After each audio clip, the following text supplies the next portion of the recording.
पाकिस्तान पे हमला तो भारत की सेना ने नहीं किया था, उसने हमारे निर्दोष लोगों पर प्रहार किया था। धर्म पूछ करके गोली मारी थी, 3 वर्ष तक के बच्चे को गोली मारी थी। कानपुर के शुभम द्विवेदी को मात्र 2 महीने पहले शादी हुई थी उस युवा की, उसकी पत्नी के सामने गोली मार दी गई। 26 ऐसे लोगों की निर्मम हत्या कर दी गई और उसके बाद 24 के बदले 124 लोग भारत के बहादुर जवानों के, भारत के तीनों सेनाओं के द्वारा संयुक्त रूप से की गई कार्रवाई में इतने 124 से अधिक आतंकवादी मारे जा रहे हैं। तो गलती भारत की नहीं, पाकिस्तान के उन लोगों की है जो लोग पाकिस्तान में बैठ करके आतंकवादियों को प्रश्रय दे रहे हैं, आतंकवाद को पनपा रहे हैं। और ये आतंकवाद मैं विश्वास के साथ कहता हूं, ये पाकिस्तान को ही ले डूबेगा एक दिन। ज्यादा दिन नहीं रहे पाकिस्तान के पास। वैसे भी हमारे एक पूज्य संत ने घोषणा की थी कि पाकिस्तान तो एक भविष्यवाणी है, पाकिस्तान का आध्यात्मिक जगत में कोई अस्तित्व नहीं है। और याद रखना, जिसका अपना वास्तविक अस्तित्व न हो तो वह कृत्रिम होता है, और कृत्रिम कोई भी चीज होगी उसकी एक निश्चित लाइफ होगी, उससे ज्यादा नहीं। 75 वर्ष बहुत जी लिया पाकिस्तान, अब उसका समय आ गया है, वो अपने ही कृत्यों से अब अपनी सजा पा रहा है। लेकिन आज भारत के बहादुर जवान जिस मजबूती के साथ पाकिस्तान को उसका जवाब दे रहे हैं, हर भारतवासी को अपनी सेना की यूनिफॉर्म पर, रक्षा बलों के अपने बलों पर के जवानों पर गौरव की अनुभूति करनी चाहिए। आज बहनों और भाइयों, ऐसे ही अयोध्या का एक लाल भारत के पूर्वोत्तर राज्य की सीमा पर रक्षा करते हुए शहीद हुआ। मैं इस अवसर पर शशांक तिवारी, जो लेफ्टिनेंट के रूप में वहां पर कार्य कर रहे थे, भारतीय सेना के जवान थे, उनकी शहादत को नमन करते हुए विनम्र श्रद्धांजलि अर्पित करता हूं और परिवारजनों के प्रति अपनी संवेदना भी व्यक्त करता हूं। हमारी सरकार ने तय किया कि हमारी सेना हो या अर्धसेना, देश की सुरक्षा के लिए या आंतरिक सुरक्षा के लिए जो भी जवान शहीद होगा, सेना अर्धसेना बल के लोग तो उस परिवार को सहयोग करेंगे ही, हम राज्य सरकार की तरफ से भी उस परिवार को 50 लाख रुपए की नगद सहायता देते हैं। परिवार के एक सदस्य को सरकारी नौकरी भी देते हैं और साथ साथ उस जवान की स्मृति को बनाए रखने के लिए स्मारक का निर्माण भी हम लोग करते हैं। व्यक्ति हो या समाज,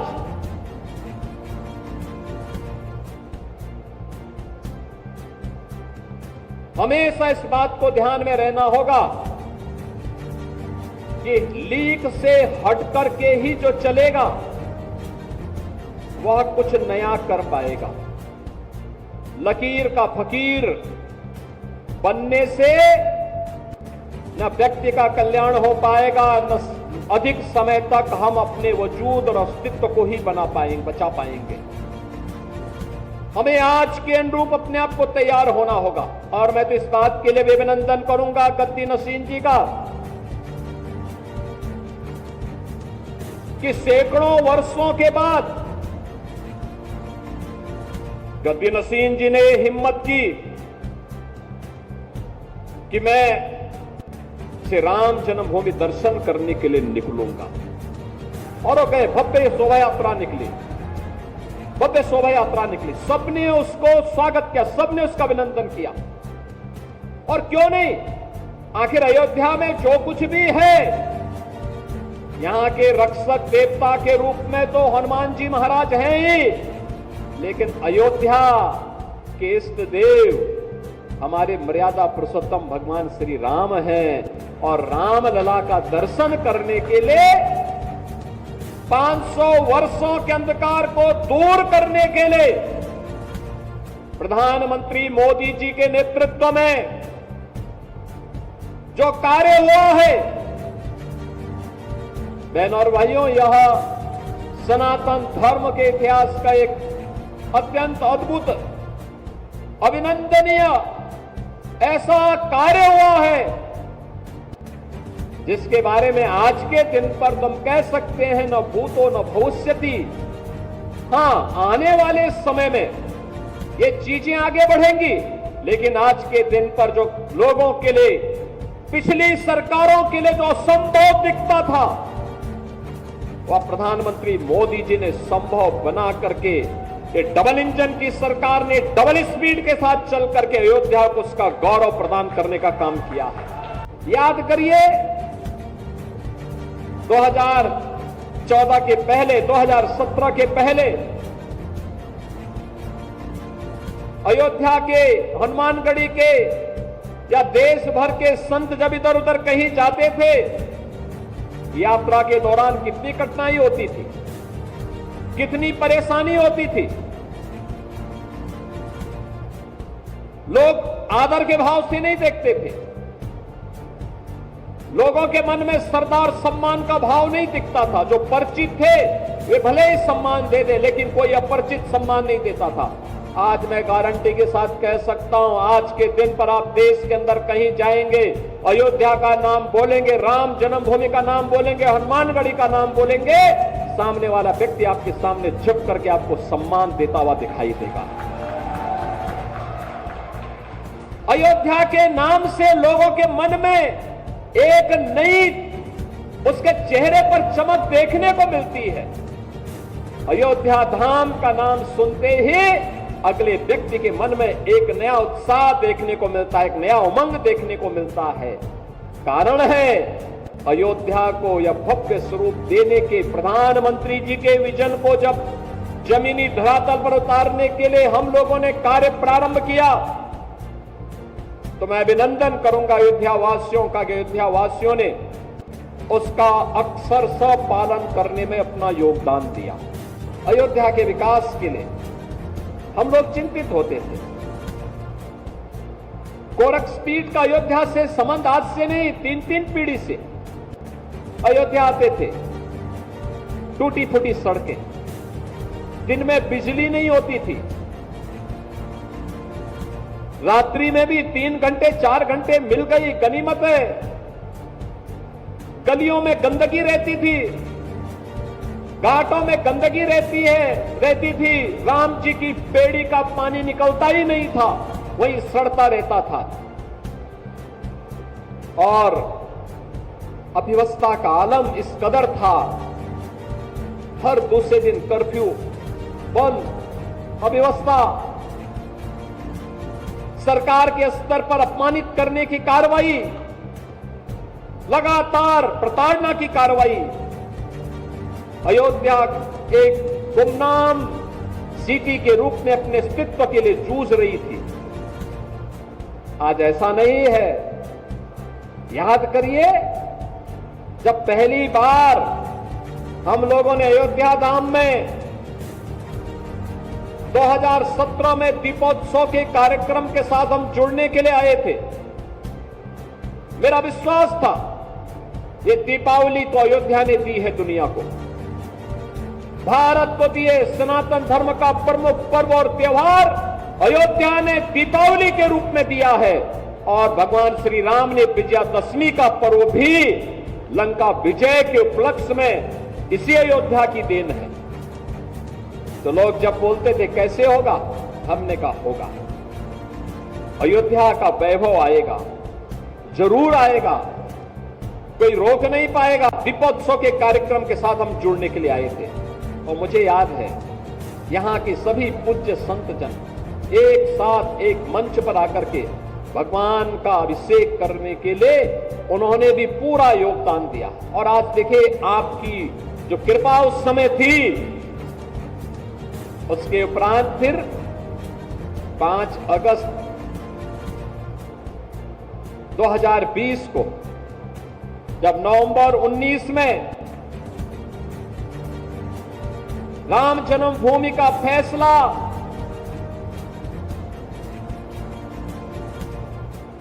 हिंदुओं के पक्ष में व सनातन धर्म के पक्ष में राम जन्मभूमि तीर्थ क्षेत्र ट्रस्ट के नाम पर हुआ, तो उसके उपरांत अयोध्या के मंदिर के भूमि पूजन कार्यक्रम के लिए पहली बार देश का कोई प्रधानमंत्री अयोध्या आकर के राम जन्मभूमि का दर्शन करने के लिए जाता है। यह श्रेय भी केवल मोदी जी को दिया जा सकता है। मोदी जी पहले प्रधानमंत्री थे, अयोध्या आए। उससे पहले मुझे याद है 1-2 बार कार्यक्रम बना, हमने कहा अयोध्या, उन्होंने कहा नहीं, हम लोगों का संकल्प है सौगंध राम की खाएंगे, मंदिर वहीं बनाएंगे। और उस संकल्प की पूर्ति के लिए प्रधानमंत्री मोदी जी स्वयं अयोध्या आए और अयोध्या में उन्होंने आकर के राम लला के भव्य मंदिर की आधारशिला रखी। और गत वर्ष 22 जनवरी को स्वयं फिर अयोध्या धाम आए, राम लला के भव्य प्राण प्रतिष्ठा कार्यक्रम के माध्यम से उन्होंने दुनिया को अयोध्या की तरफ आने के लिए आकर्षित कर दिया। पाकिस्तान पे हमला तो भारत की सेना ने नहीं किया था, उसने हमारे निर्दोष लोगों पर प्रहार किया था, धर्म पूछ करके गोली मारी थी, 3 वर्ष तक के बच्चे को गोली मारी थी। कानपुर के शुभम द्विवेदी को मात्र 2 महीने पहले शादी हुई थी उस युवा की, उसकी पत्नी के सामने गोली मार दी गई। 26 ऐसे लोगों को निर्मम हत्या कर दी गई। और उसके बाद 24 के बदले 124 लोग भारत के बहादुर जवानों के, भारत के तीनों सेनाओं के द्वारा संयुक्त रूप से की गई कार्रवाई में इतने 124 से अधिक आतंकवादी मारे जा रहे हैं। तो गलती भारत की नहीं, पाकिस्तान के उन लोगों की है जो लोग पाकिस्तान में बैठ करके आतंकवादियों को प्रश्रय दे रहे हैं, आतंकवाद को पनपा रहे हैं। और ये आतंकवाद में विश्वास के साथ कहता हूं, ये पाकिस्तान को ही ले डूबेगा एक दिन। ज्यादा दिन नहीं रहे पाकिस्तान के साथ। वैसे भी हमारे एक पूज्य संत ने घोषणा की थी कि पाकिस्तान तो एक भविष्यवाणी है, पाकिस्तान का आध्यात्मिक जगत में कोई अस्तित्व नहीं है। और याद रखना, जिसका अपना वास्तविक अस्तित्व न हो तो वह कृत्रिम होता है, और कृत्रिम कोई भी चीज होगी उसकी एक निश्चित लाइफ होगी, उससे ज्यादा नहीं। 75 वर्ष बहुत जी लिया पाकिस्तान, अब उसका समय आ गया है, वो अपने ही कृत्यों से अब अपनी सजा पा रहा है। लेकिन आज भारत के बहादुर जवान जिस मजबूती के साथ पाकिस्तान को उसका जवाब दे रहे हैं, हर भारतवासी को अपनी सेना की यूनिफॉर्म पर, रक्षा बलों के अपने बलों पर के जवानों पर गौरव की अनुभूति करनी चाहिए। आज बहनों और भाइयों, ऐसे ही अयोध्या का एक लाल भारत के पूर्वोत्तर राज्य की सीमा पर रक्षा करते हुए शहीद हुआ। मैं इस अवसर पर श्री शशांक तिवारी, जो लेफ्टिनेंट के रूप में वहां पर कार्य कर रहे थे, भारतीय सेना के जवान थे, उनकी शहादत को नमन करते हुए विनम्र श्रद्धांजलि अर्पित करता हूं और परिवारजनों के प्रति अपनी संवेदना भी व्यक्त करता हूं।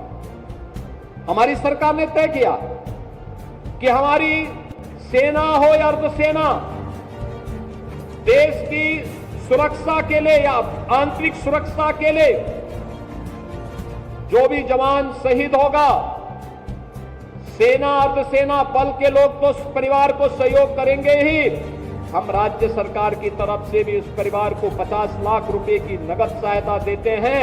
परिवार के एक सदस्य को सरकारी नौकरी भी देते हैं और साथ साथ उस जवान की स्मृति को बनाए रखने के लिए स्मारक का निर्माण भी हम लोग करते हैं। बहनों और भाइयों, हमें इस बात को याद रखना होगा कि सनातन धर्म के कारण ही हमारा वजूद है, हमारा अस्तित्व है।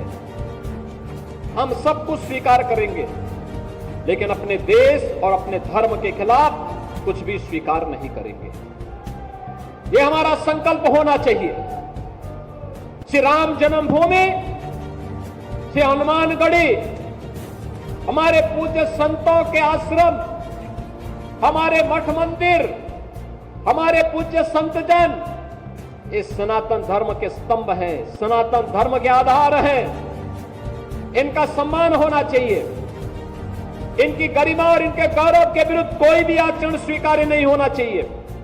और इसीलिए डबल इंजन की भारतीय जनता पार्टी की सरकार पूरे देश के अंदर विकास को विरासत के साथ जोड़ करके कार्य कर रही है।